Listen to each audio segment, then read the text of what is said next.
તો આવી રહી છે શક્તિસિંહ ગોહિલના ભાજપ પર પ્રહાર સામે આવ્યા છે। ભાજપે સાબરકાંઠામાં ઉમેદવાર બદલવા પડ્યા। ભાજપના કાર્યકરોમાં અસંતોષ છે। કામના બદલે કારનામાથી લોકોમાં આક્રોશ છે।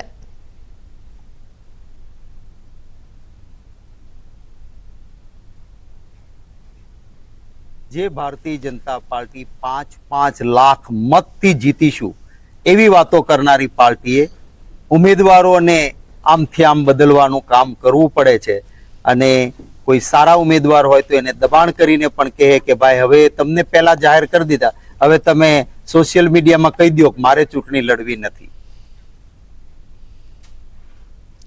શક્તિસિંહ ગોહિલના ભાજપ પર પ્રહાર સામે આવ્યા છે। તેઓએ ભાજપે સાબરકાંઠામાં ઉમેદવાર બદલવા પડ્યા તેને લઈને આક્ષેપો કર્યા છે। તો ગુજરાતમાં હવે ઓવેસીના પક્ષની પણ એન્ટ્રી થઈ છે। એઆઈએમઆઈએમ પણ 2 બેઠકો ઉપર ચૂંટણી લડશે। ભરૂચ અને ગાંધીનગર બેઠક પર પણ તેઓ ચૂંટણી લડવાના છે। ચૂંટણી પ્રદેશ પ્રમુખ સાબિર કાબિલવાલાનો આ દાવો સામે આવ્યો છે।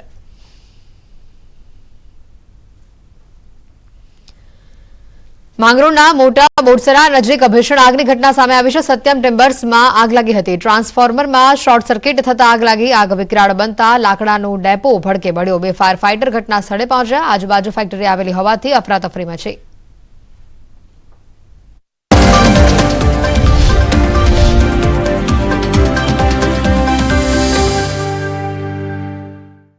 लुबी पंप्स, फ्लो नहीं फोर्स।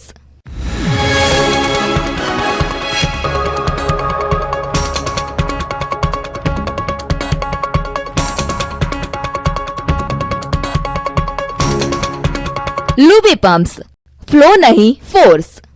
मारे इंजीनियर દ્વારકામાં ગોમતી ઘાટ પર ભક્તોની ભારે ભીડ ઉમટી હતી। ભક્તોની વિશાળ જનમેદનીએ પવિત્ર ગોમતી નદીમાં સ્નાન કરી પુણ્યનું ભાથું બાંધ્યું। દ્વારકાધીશના દર્શન કરી નદીમાં સ્નાન કરી ભક્તોએ ધન્યતાનો અનુભવ કર્યો। અરવલ્લીમાં શામળાજી મંદિર પર ભક્તોની ભીડ જોવા મળી। ફાગણી પૂર્ણિમા નિમિત્તે મોટી સંખ્યામાં ભક્તો ઉમટ્યા। હોળીના તહેવારને લઈ ભગવાન શામળિયાના દર્શનાર્થે ભક્તોનો ધસારો જોવા મળ્યો। હોળીના ઉત્સવ નિમિત્તે શામળાજીને વિશેષ શણગાર કરાયો। શણગાર આરતી પહેલા ઠાકોરજી સન્મુખ ઉજવાયો ઢોલોત્સવ। અબીલ ગુલાલ અને કેસુડાના રંગે રંગાયા ભગવાન શામળિયા। હજારો ભક્તો દર્શન કરી ધન્ય બન્યા।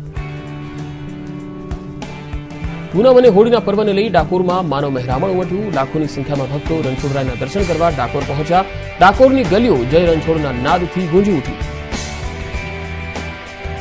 રણછોડરાયજીના દર્શન માટે મંદિર બહાર ભક્તોની લાંબી કતારો જોવા મળી। ભક્તો ધ્વજા લઈ ડાકોર પહોંચ્યા। હજારોની સંખ્યામાં પદયાત્રી સંઘ પહોંચી રહ્યા છે ડાકોર। રણછોડરાયજીના દર્શન કરી શ્રદ્ધાળુઓએ ધન્યતા અનુભવી।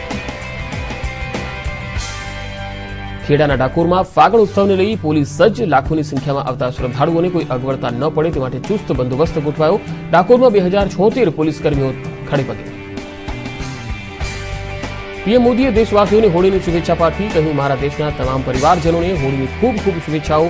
સ્નેહ અને સંવાદિતાના રંગોથી સુશોભિત તહેવાર સૌના જીવનમાં નવી ઉર્જા અને નવો ઉત્સાહ લાવે તેવી શુભેચ્છા પાઠવી।